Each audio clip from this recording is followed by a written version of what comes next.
Ah, imagina ter uma garantia absoluta, tipo uma profecia divina mesmo, afirmando sem margem para dúvidas que o seu filho caçula vai ser o grande líder da família. Uma promessa gigantesca, né? Exato, uma certeza absoluta de que isso vai acontecer.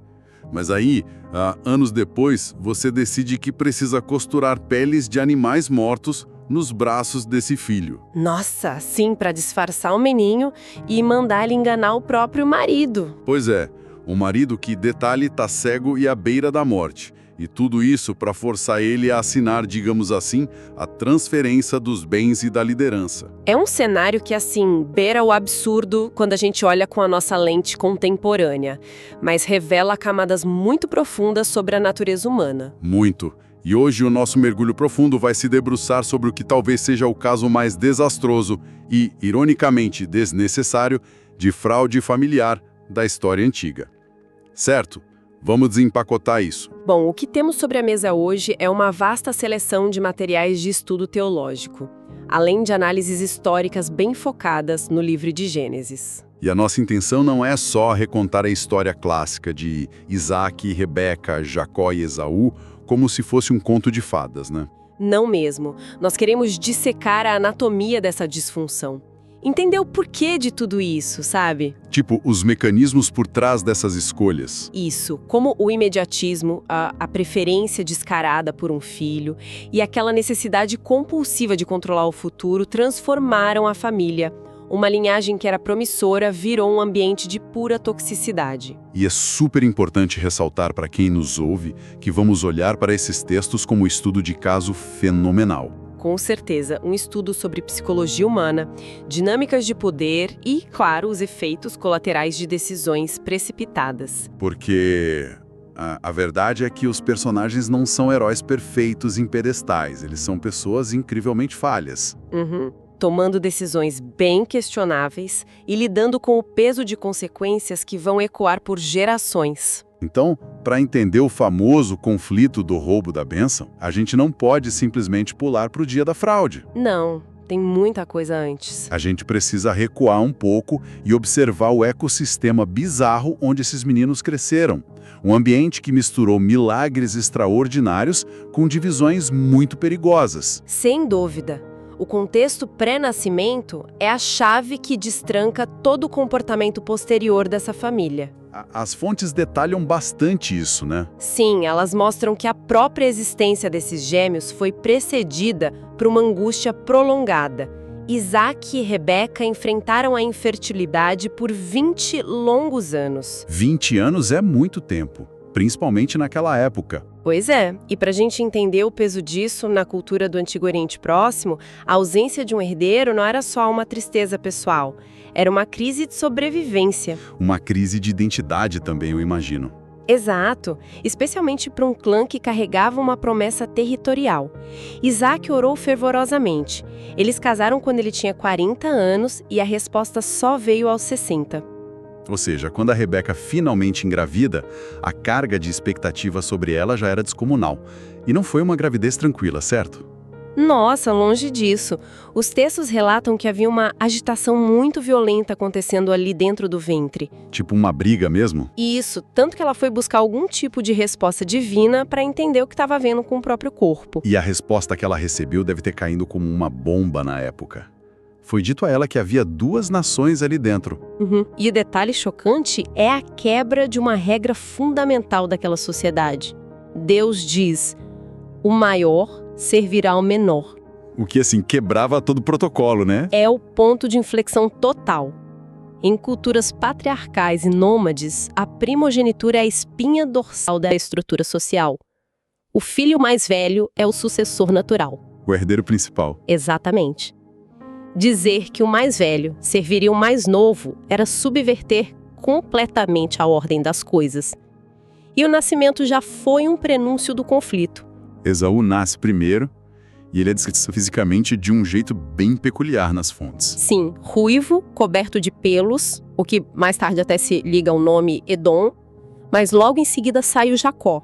Literalmente agarrado ao calcanhar do irmão. Isso. Daí vem o nome Jacó, que significa aquele que segura o calcanhar. mas que culturalmente carrega a conotação de suplantador. Aquele que puxa o outro para tomar o lugar dele. E à medida que eles crescem, essa diferença física vira um abismo de personalidades. Totalmente opostos. Esaú se torna o homem do campo, o caçador perito, aquele cara movido pela adrenalina. E pela ação imediata. Enquanto Jacó é descrito como pacato, né? Que habitava em tendas, um estrategista caseiro. Mas o que é fascinante aqui é que a diferença entre os meninos não é o maior problema.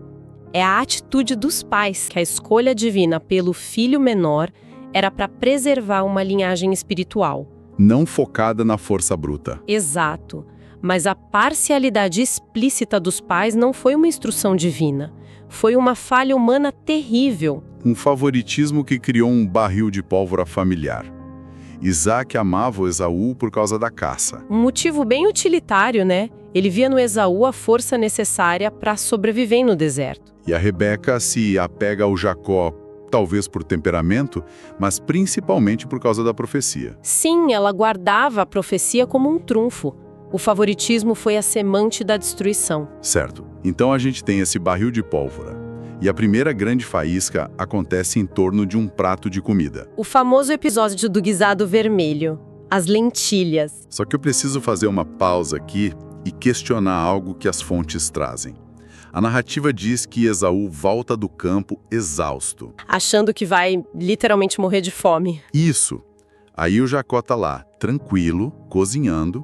Esaú pede a comida e o Jacó diz: Eu te dou o prato se você me vender o seu direito de primogênito. Peraí. Isso não é uma extorsão puramente impiedosa. As fontes usam termos muito fortes para Esaú, chamando ele de profano. Sim, em termos bem duros. Mas como a gente pode culpar um cara que estava em desespero fisiológico enquanto o irmão se aproveita da vulnerabilidade dele? O Jacó não está cruzando uma linha ética colossal. É uma excelente provocação.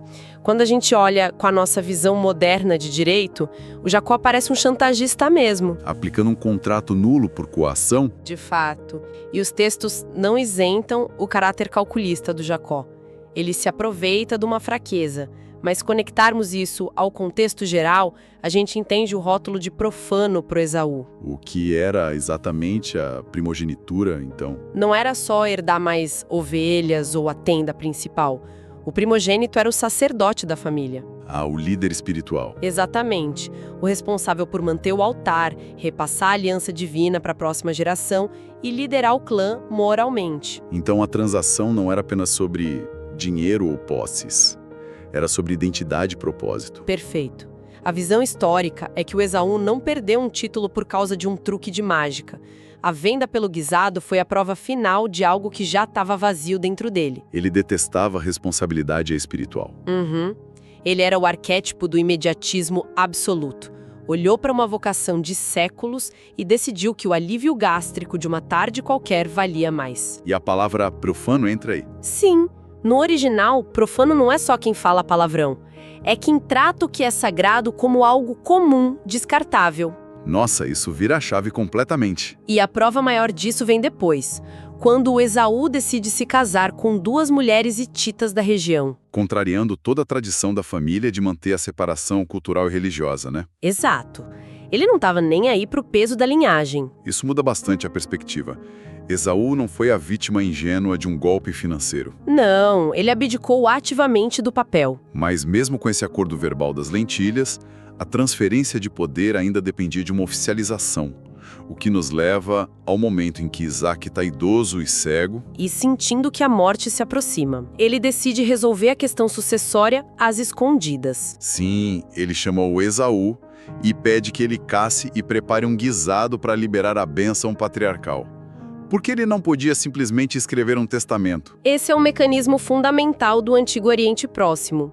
Naquela cultura, a bênção oral de um patriarca no leito de morte tinha força de lei irrevogável. Era tipo um contrato registrado em cartório? Quase isso. Era um contrato falado diante de Deus e dos homens. Uma vez que as palavras saíssem da boca de Isaac, elas alterariam o destino legal de quem as recebesse. E o Isaac sabia da profecia de que o menor lideraria. Sabia? Mas ele tentou subverter a ordem divina por pura preferência pessoal, tentando abençoar o Esaú no escuro, num verdadeiro complô. O que nos leva à reação da Rebeca. Ela escuta a conversa atrás da tenda. E em vez de confrontar o marido e lembrar ele do que Deus tinha dito, Ela entra em modo de operação clandestina. Ela bola um plano que é digno de um roteiro de cinema. em suspense completo. Ela manda o Jacó matar 2 cabritos, faz o tempero exatamente do jeito que o Isaac gosta, veste o Jacó com as roupas do Esaú para ter o cheiro do irmão. E como Jacó era liso e o Esaú peludo, ela amarra as peles dos cabritos nos braços e no pescoço do próprio filho. A engenharia desse engano é impressionante, mas revela um desespero bizarro, não acha? Um desespero psicológico perturbador. As fontes notam que quando ela propõe isso, Jacó até hesita. Mas não por um dilema moral, né? Exato. Ele não diz que mentir é errado. Ele diz, e se o meu pai me apalpar e perceber? Ele vai me amaldiçoar. O medo dele é puramente focado na consequência. E a resposta da Rebeca é gélida. Que a maldição caia sobre mim, meu filho. Só faz o que eu tô mandando. Um nível de frieza assustador. E a cena no quarto do Isaac é de uma tensão absurda. É aqui que a coisa fica realmente interessante. O Jacó entra em mente compulsivamente. Ele diz para o pai cego, que é o Esaú. O pai estranha a rapidez da caça. E aí o Jacó cruza uma linha tenebrosa. Ele usa o nome de Deus para validar a fraude. Ele diz que o Senhor mandou a caça ao encontro dele. Ele envelopa a mentira em linguagem religiosa. Mas a pergunta que grita aqui é: por quê? Se a Rebeca tinha a profecia a favor dela, para que esse pânico? Esse é o cerne da análise de comportamento nas nossas fontes. O que a gente vê neles é a total ausência de confiança no processo. Aquela velha ansiedade tentando forçar o relógio, sabe? O jeitinho. Exatamente. Eles acreditavam na promessa, mas não confiavam no provedor dela. Na cabeça da Rebeca, se ela não fizesse aquele teatro, o Isaac estragaria tudo. E a grande ironia que o pessoal deve estar pensando agora é que Deus não precisava dessa mentira. De jeito nenhum. Mas ao forçarem a situação, eles ativaram uma reação em cadeia devastadora. O engano sempre cobra sua taxa de juros, né? E a fatura dessa família chegou minutos depois. O Jacó sai com a bênção e o Esaú chega do campo. Ele prepara a caça, entra no quarto e percebe que tudo foi roubado. A reação dele é um grito amargo e aterrorizante. E ele chora compulsivamente. Mas os estudiosos fazem questão de analisar a natureza desse choro, certo? Não foi um arrependimento genuíno por ter negligenciado a parte espiritual. É descrito como uma tristeza puramente material. O remorso de quem perdeu a posição de poder e os bens terrenos. Sim, e a prova de que o coração dele continuava o mesmo é que a tristeza vira uma fúria homicida imediatamente. Ele decide que vai assassinar o Jacó assim que o Isaac morrer. Aí a família entra em colapso total. A Rebeca descobre o plano e toma a decisão que custa o resto da vida dela. Ela manda o Jacó fugir para Harã, para a casa do irmão dela, o Labão. O plano era ficar lá só uns dias, até a raiva passar. Só que aqueles dias viraram 20 anos de exílio. O preço que a Rebeca pagou pela manipulação foi nunca mais ver o filho que ela mais amava. Ela morre antes dele voltar. E o Jacó, o grande estrategista, passa 2 décadas sendo enganado, explorado e manipulado pelo sogro. Ele provou do próprio veneno repetidas vezes. Mas é aqui que as fontes revelam um detalhe que frequentemente passa batido e que muda tudo. Ah, sim. A gente precisa olhar para o que o Jacó realmente roubou naquele quarto escuro, porque eu fiquei chocado com essa parte. É surpreendente mesmo. A gente tem a impressão de que ele roubou o bilhete premiado da loteria divina. Mas as fontes explicam que a bênção roubada com disfarce de cabra foi essencialmente material. Sim, a bênção material. O Isaac abençoou Jacó com o orvalho dos céus, a gordura da terra, o domínio político sobre os povos. Uma bênção focada puramente na subsistência e no poder terreno. Correto. Era essa bênção que o Isaac queria dar para Esaú desde o começo, focada na força. Mas logo antes do Jacó fugir, algo acontece. O Isaac já está plenamente lúcido sobre a soberania de Deus, né? Isso. Então, o que tudo isso significa? Deixa eu processar a gravidade disso. O Jacó traumatizou o pai, fez o irmão querer matá-lo, destruiu a família e fugiu para viver explorado por 20 anos. Uhum. Tudo isso para roubar um domínio material que ele sequer precisava para cumprir o papel principal. Isso levanta uma questão importante, né? Toda aquela encenação fraudulenta foi um gigantesco e doloroso desperdício de energia. Caramba, ele já ia receber a promessa central de forma legítima de qualquer jeito. Essa é a constatação mais pesada que podemos extrair. O roubo foi uma catástrofe desnecessária. E é por isso que os estudiosos enfatizam a colheita psicológica dessa história. Ele conseguiu o que Deus prometeu, sim. Mas as cicatrizes da impaciência da Rebeca e da fraude do Jacó sangraram por décadas. O sofrimento não foi uma punição aleatória. Foi a consequência orgânica de quem tentou forçar o destino usando a mentira. E isso traz tudo para uma realidade muito próxima de quem nos ouve hoje. É fácil olhar para figuras antigas e julgar. Ah, muito fácil. Mas quantas vezes a gente não age exatamente igual nas nossas carreiras ou nos nossos relacionamentos? Pois é. Essa narrativa é um alerta implacável sobre o preço de sacrificar princípios sólidos no altar do imediatismo. Quando a gente prefere o alívio provisório de um prato de lentilhas em vez de manter uma visão de longo prazo. Ou quando a gente se desespera e usa manipulação porque acha que a vida está demorando demais. A impaciência é uma receita para desordem. A lição aqui não é só sobre certo e errado. Não, é sobre sabedoria. Sobre a capacidade de tolerar o desconforto da espera. Dar uma ajudinha àquilo que já está determinado só adiciona sofrimento desnecessário. O que me deixa com um pensamento final para a gente refletir. Uma pergunta impossível de não fazer depois de tudo isso. E se a Rebeca não tivesse interferido? Nossa, imagina o cenário alternativo. E se o Isaac tivesse tentado abençoar o Esaú, mas Deus encontrasse uma forma orgânica e limpa de redirecionar a história? O que o Jacó perdeu em paz de espírito, simplesmente por não ter tido a coragem de cruzar os braços e esperar. É assustador pensar no quanto nós mesmos sabotamos a nossa própria paz por não sabermos aguardar. Bom, muito obrigado para o pessoal que acompanha a gente por mergulhar nessas complexidades hoje. Foi uma investigação em tanto. Até a próxima.